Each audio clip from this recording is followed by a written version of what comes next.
नमस्कार। राज में राज, जोग में जोगी, तप में तपसीर, ग्रस्त में भोगी। ये सुखमनी साहब की लाइनें हैं जो मुझे बहुत अट्रैक्ट करती हैं कि माइंडफुलनेस कैसे होनी चाहिए to make a balance in your life.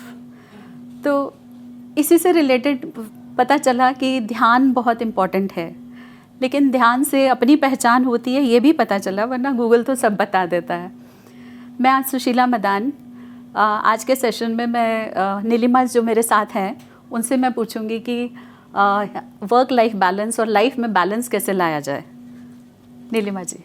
Ji Sushila ji, thank you. बचपन से ही सुनते हैं कि पूजा पाठ, मेडिटेशन इज़ वेरी इम्पॉर्टेंट।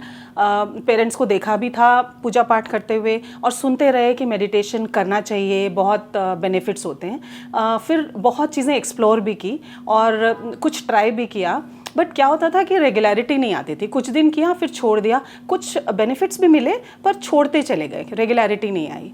फिर कोविड के टाइम पे जस्ट बाय चांस एक बार I chanced upon a video of my teacher Dinesh जी।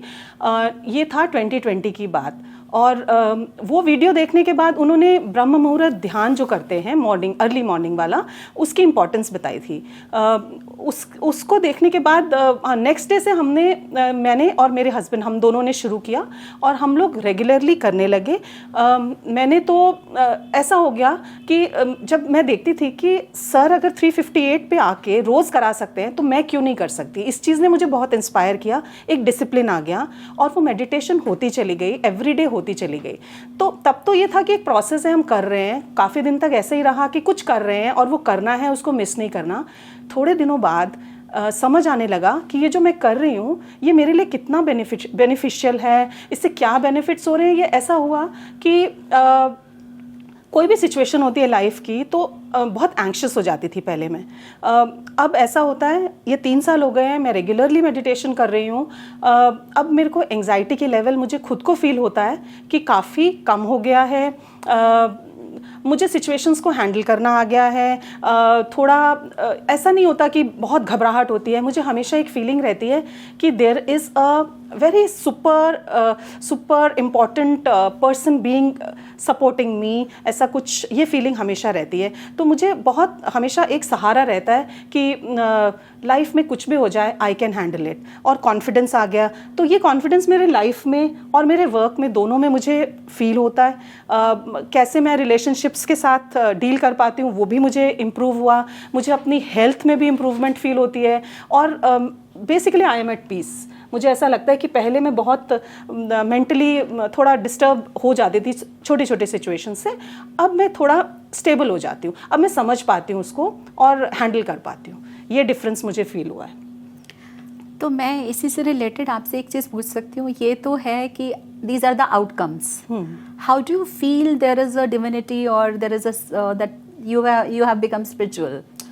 देखिए, ये तो मुझे पता नहीं कि whether I have become spiritual और नॉट, बट ये जो कांस्टेंट एक मुझे सपोर्ट फील होती है ना कि कोई भी लाइफ की सिचुएशन आ जाए, there is someone who is going to handle it, तो मुझे खुद पे कॉन्फिडेंस आ जाता है और सिचुएशन उतनी डिफ़िकल्ट नहीं लगती। सिचुएशंस तो आती हैं लेकिन वो सिचुएशन इतनी डिफ़िकल्ट नहीं लगती। आई थिंक ये एक, और दूसरा पर्सन को भी ना समझने का एक नज़रिया जो है वो थोड़ा सा चेंज हुआ है, मैं फील करती हूँ ऐसा।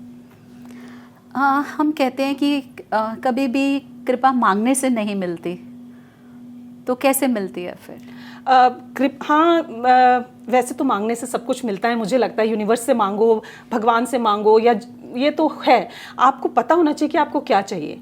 और जब आप इस फील्ड में आ जाते हो ना, जब आप ध्यान करने लगते हो ना, तो आपको शायद मांगने की भी ज़रूरत नहीं पड़ती। आपकी सारी चीज़ें, जो आपकी इच्छाएं होती हैं ना, अगर वो ठीक है आपके लिए उस टाइम पे, तो वो ज़रूर पूरी हो जाती है। मुझे ऐसा ग्रैटिट्यूड चले जाते हो, आपको हर चीज़ अच्छी लगने लगती है। और अगर कुछ चाहिए भी ना, तो मुझे लगता है वो अपने आप, जब सही टाइम आता है ना, वो अपने आप उसका रास्ता बन जाता है और वो मिल भी जाता है।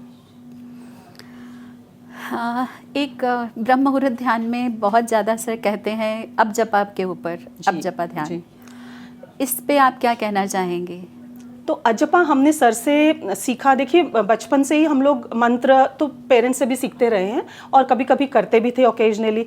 सर ने हमें सिखाया अजपा। अजपा का मतलब था कि आप अपना, जैसे आप ब्रीथ करते हो ना, आपको पता भी नहीं चलता कि आप ब्रीथ कर रहे हो, उस तरह से आप प्रैक्टिस करके कोई भी मंत्र हो, गायत्री मंत्र हो या कोई भी मंत्र हो, उसको वो आपके लाइफ में इस तरह से क्या बोलते हैं, आपके इसके साथ जुड़ जाए बेसिकली, आपके सांसों के साथ, कि आप वो चलता रहे आपके दिमाग में। तो see I am still learning to do it, लेकिन ये बहुत ही अच्छी एक चीज़ है जो मुझे लाइफ लॉन्ग करते रहना है और सीखते रहना है, इसकी प्रैक्टिस करते रहना है। इससे फ़ायदा ये होता है कि जब कोई आपके दिमाग में इधर उधर के थॉट्स आते हैं, आप और आई थिंक ये वेरी नेचुरल इट इज़ कि आएंगे ही आएंगे थॉट्स, तो जब आपको ध्यान आता है ना कि आपको अजपा करना है, तो वो थॉट्स, आपके क्लैरिटी ऑफ थॉट्स हो जाता है, आपको बड़ा कॉन्फिडेंस आ जाता है। और अजपा I think it's a biggest tool that everyone should follow. मुझे बहुत बेनिफिट हो रहा है इससे। इससे रिलेटेड एक भजन भी है, श्वासों की माला में सिमरूं मैं तेरा नाम, एग्जैक्टली अपने मन की मैं जानूं और पी के मन की राम। तो आई थिंक खुद को जानने के लिए, और कहते हैं ना जहाँ पे अटेंशन होती है वहीं पे एनर्जी बढ़ती है जी, तो इसलिए अब जब वैसे भी इम्पोर्टेंट है। हाँ, जब ऐसे लगता है कि बस खाली हमें करना है, लेकिन ये एक ऐसी चीज़ है जो बहुत करना है, जो बहुत बॉडी के practice रिदम के बाद। साथ चले। हाँ, बॉडी के रिदम के साथ उसको लाने के लिए हमें प्रैक्टिस करनी है, एवरीडे करना है, जब याद आए करना है। और कुछ आप अपने मार्कर्स बना लो कि आपको वो कंटिन्यूसली याद भी आता रहे। तो जितना ज़्यादा आप प्रैक्टिस करोगे वो श्वासों में घुल ही जाएगा। श्वासों में घुल ही जाएगा, और उसके बेनिफिट्स तो फिर इतने बेनिफिट्स हैं कि कोई आप गिन ही नहीं सकते। इसी के साथ हम यहीं पे विराम करते हैं। धन्यवाद। धन्यवाद।